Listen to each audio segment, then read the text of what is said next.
Global Afrique Live. Le capitaine Ibrahim Traoré, à la rencontre des réalités de la réinstallation. Aujourd'hui, nous quittons les discussions animées de la CGTB et de son meeting annulé à Ouagadougou pour nous plonger dans la réalité du terrain, où le capitaine Ibrahim Traoré poursuit inlassablement sa mission.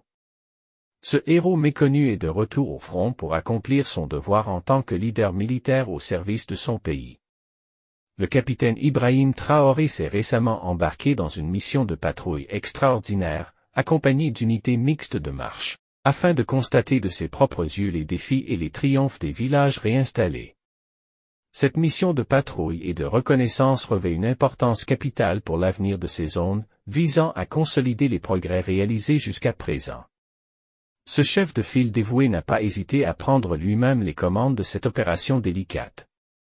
Il s'est mis en route, parcourant un itinéraire qui le conduirait à travers plus de 15 villages réinstallés, un défi en soi pour un homme aux responsabilités nationales.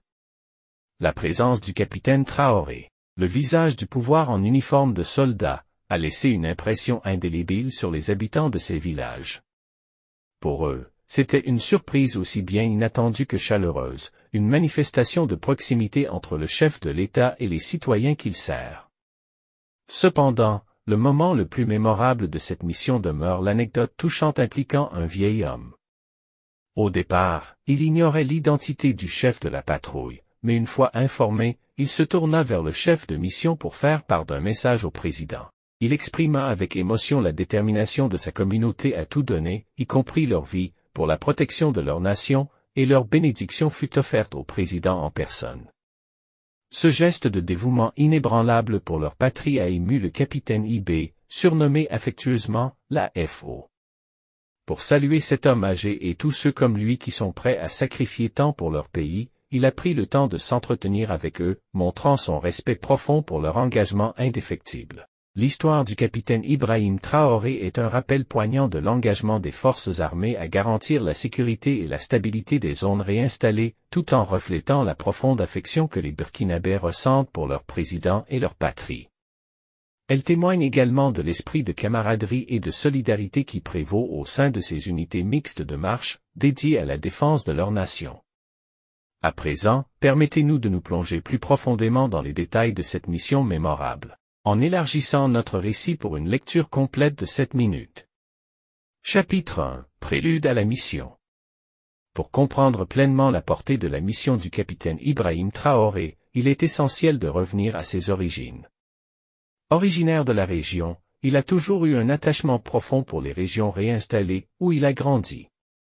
Son dévouement envers la protection de ces zones est donc personnel.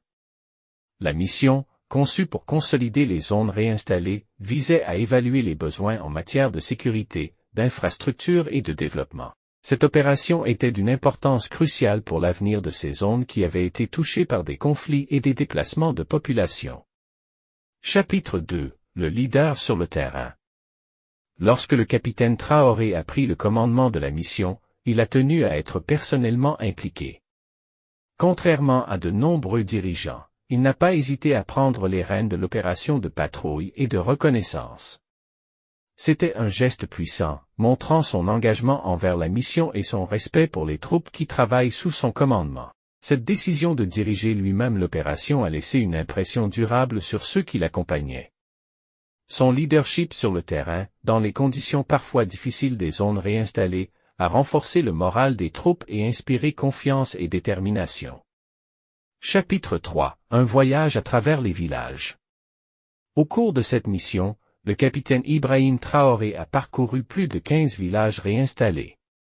Ce voyage a été une expérience éducative, tant pour lui que pour les habitants de ces zones. Il a pu observer de près les progrès réalisés, mais aussi les défis persistants auxquels sont confrontées ces communautés. Sa présence dans ces villages a également créé une connexion personnelle entre le leadership de l'État et les citoyens, renforçant ainsi le lien entre le gouvernement et le peuple. La vision du chef de l'État débarquant sur une moto, portant son uniforme de soldat, a marqué les esprits et a rappelé à tous la nécessité d'une gouvernance proche du terrain. Chapitre 4. La bénédiction du peuple. L'histoire la plus touchante de cette mission est sans doute le moment où un vieil homme, initialement ignorant de l'identité du président en tête de la patrouille, s'est approché du chef de mission.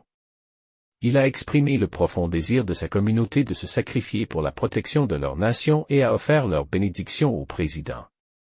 Ce geste de dévouement inébranlable a ému tous les présents. Le capitaine IB, la FO, a pris le temps de s'entretenir avec cet homme et d'autres comme lui, leur montrant son respect profond pour leur engagement inébranlable envers leur patrie. Chapitre 5 – Un hommage à la détermination. Cette mission du capitaine Ibrahim Traoré est un hommage à la détermination des forces armées burkinabè à garantir la sécurité et la stabilité des zones réinstallées. Elle incarne également l'esprit de camaraderie et de solidarité qui persiste au sein de ces unités mixtes de marche dédiées à la défense de leur nation. Le capitaine Traoré a démontré que le leadership est bien plus qu'une question de poste et de titre, mais aussi une question d'action et d'engagement personnel. Sa mission incarne l'idée que les dirigeants devraient être prêts à se mettre en première ligne pour servir leur pays et leur peuple. En conclusion, le capitaine Ibrahim Traoré, la FO, est un exemple vivant de leadership dévoué et d'engagement envers la protection de sa nation. Sa mission de patrouille et de reconnaissance a laissé une empreinte indélébile, non seulement dans les villages réinstallés, mais aussi dans le cœur de chaque Burkinabè. Elle nous rappelle que l'engagement et le sacrifice pour la patrie demeurent des valeurs essentielles, et que le leadership authentique peut transcender les frontières pour unifier un peuple dans un objectif commun, la défense de la nation. N'hésitez pas à aimer, partager et commenter pour contribuer à la diffusion de l'information.